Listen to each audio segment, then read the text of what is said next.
Welcome to Obscurus, your weekly dose of paranormal fiction. Every Wednesday, Obscurus features new short stories and serialized novels written by novelist, screenwriter, and voiceover artist Biswajit Banerjee. The realm of the paranormal stretches far beyond the usual horror story. So while you'll get to listen to lots of ghost stories on this podcast, there will also be many tales of lesser-known paranormal themes.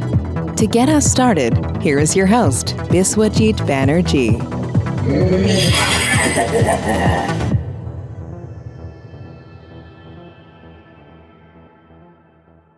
Hello, I am Biswajit Banerjee, and it is such a pleasure to welcome you to another episode of Obscurus. If you find this show interesting or entertaining, please subscribe and visit my website biswajitbanerjee.com for more information on my books, movies, voiceover projects, and this podcast itself. All Obscurus episodes and their transcripts are also available on the blog of the website. Please do join my mailing list by signing up on biswajitbanerjee.com. From time to time, I post educational and entertaining articles and videos that I think my readers and listeners will enjoy. I would also like to invite you to obscurus.buzzsprout.com, my dedicated website for this podcast. Other than all the Obscurus episodes and their transcripts, you will also find the chapter markers for every episode. It's time for the story now. An elderly gentleman is fond of taking strolls after dinner. It's a habit he has lived with all his life. And now, even at the age of 90, he doesn't miss a single night walk. Tonight, he is taking a night walk again, despite the cold and misty conditions. Let's find out what happens.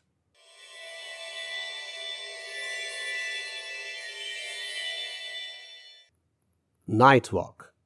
Written and performed by Biswajit Banerjee.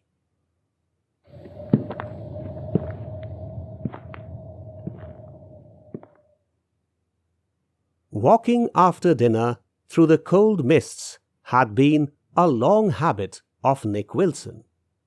He was 90, but fitter than most men and women in their 50s and 60s in the township. No greater pleasure existed for him than venturing into the nights at the hill district of Shwetkheda in the Himalayan foothills. He had spent all his life in those hills, and he never wanted to stay away from them. When he left Shwetkheda to be with his sons in Bombay or to meet relatives in other parts of the country, he missed the hills so much that he would often cut short his visits and return to the mountains.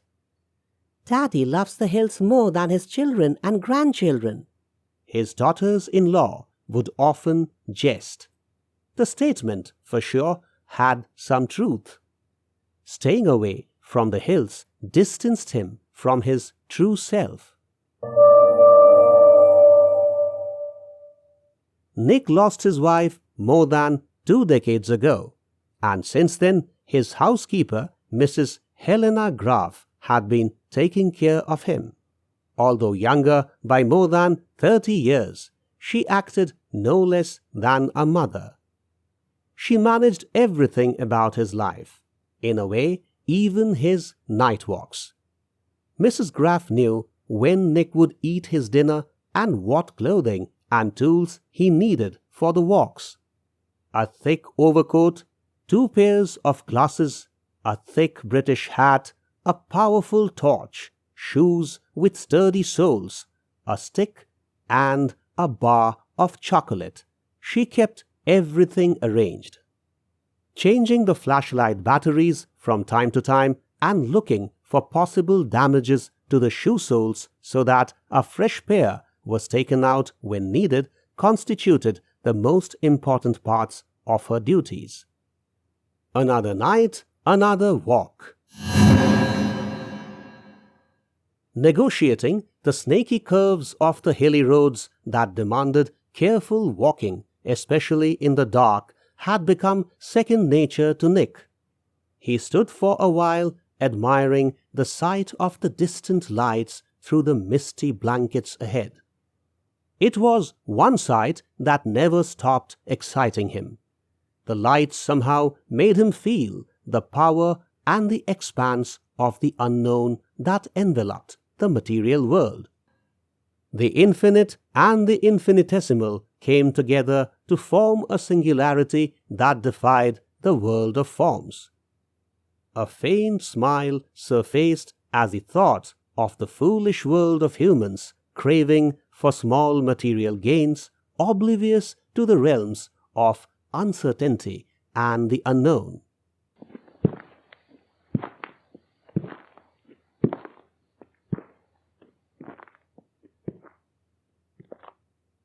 His feet pressed with just the right force as he traversed the unfriendliest parts of the track. A walk of another kilometer led him to the gravel footway adjoining the cemetery. Decades back, he would often see the watchman taking rounds close to the gate of the cemetery. He was an ugly man. The burns all over his body, particularly those over his face, gave him a near-demon look. The watchman died around the time Nick lost his wife. Flashes of his deceased wife's face crossed his mind. He wondered what was left of her now in her grave. Nick hadn't buried her in this cemetery. On his son's insistence, the burial was done in another cemetery in the district plains, a graveyard meant for the elite. Humans looked for status even in death. The thought widened the grin on his mouth. As he crossed the gate, his peripheral vision caught a swiftly moving figure. Nothing unusual came into view when he looked in that direction through the rusty iron gate. For a rational man like him, the fear of ghosts was entirely out of the question. Yet a chill ran through his spine. The vision was too strong to be ignored. With risen curiosity levels, Nick walked up to the gate for a closer look. What he had seen was not a trick of the vision. There was indeed a figure, a woman in a spotless white sleeveless dress. Sleeveless in this weather? Her hair fell over the back as she stood facing what appeared like a newly laid tombstone.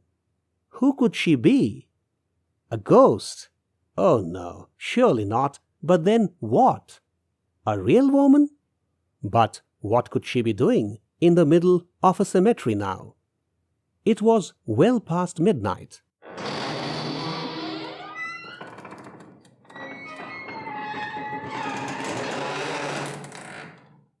The gate opened with a creaking sound as Nick pushed at it.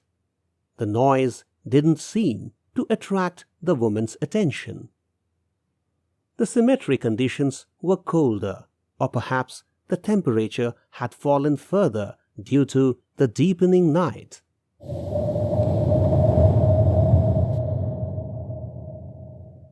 The icy breeze also carried the somberness of the place. As Nick walked in small steps toward the woman crossing several rows of graves, the wind's chillness grew sharper. Phantom icicles appeared to have penetrated his body.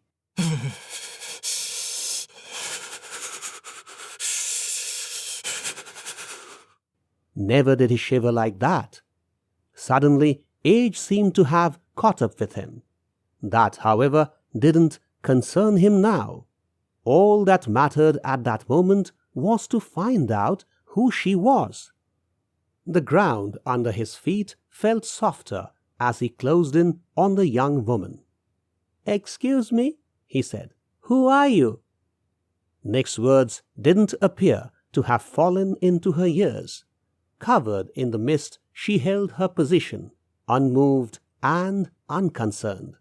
Within moments, Nick was no further than a cubit away from her.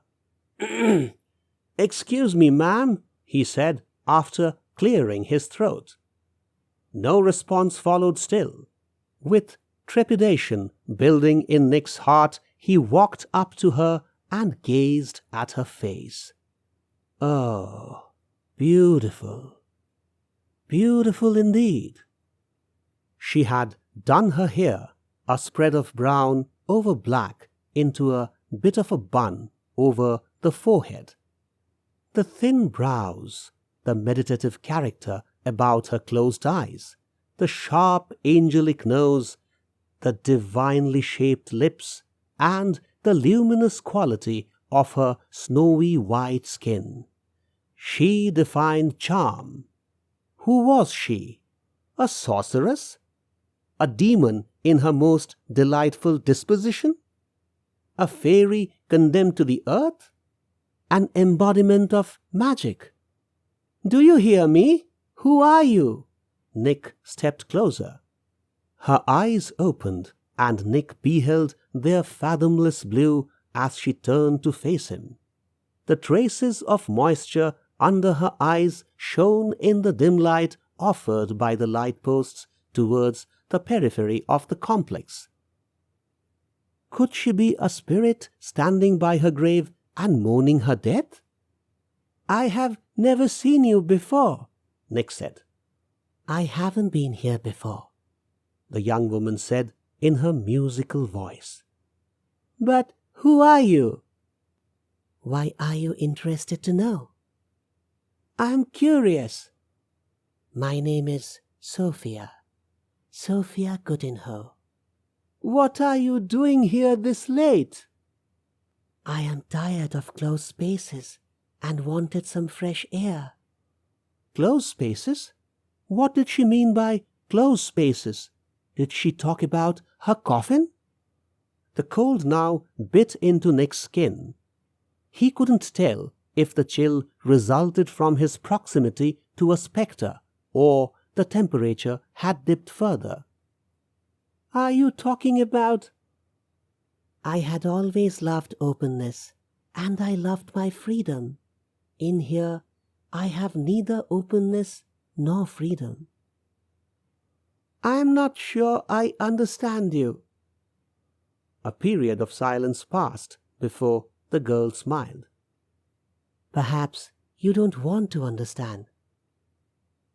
"You aren't. I mean, are you not—" "No, I am not alive." "But—" Nick took a step backward as he struggled to speak. "There are no ifs and buts, sir. I am dead, and that's the truth.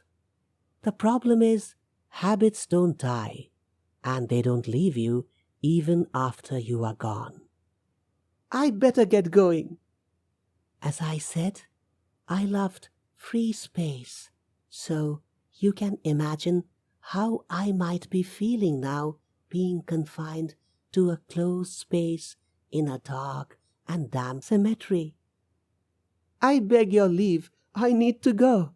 He moved further back and then turned around. "But where will you go now, Mr. Wilson?"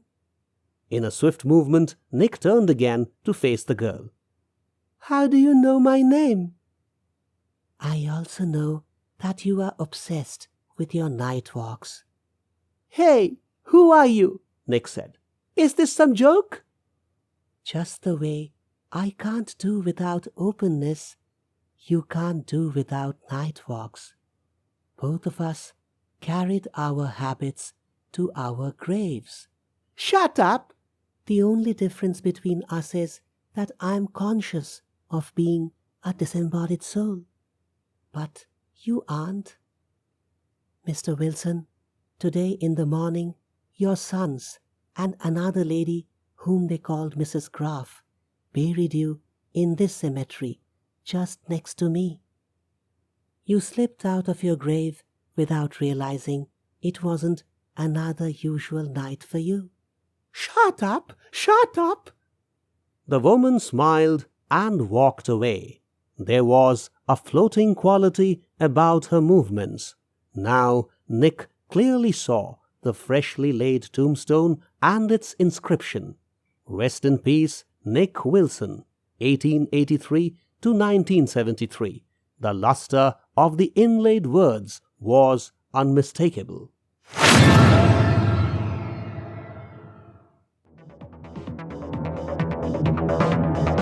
Thanks for listening to Obscurus. If you like what you heard, please subscribe and visit biswajitbanerjee.com for more information about Biswajit's books, movies, documentaries, and other creative pursuits. We shall see you next Wednesday with another episode of Obscurus. Till then, take care.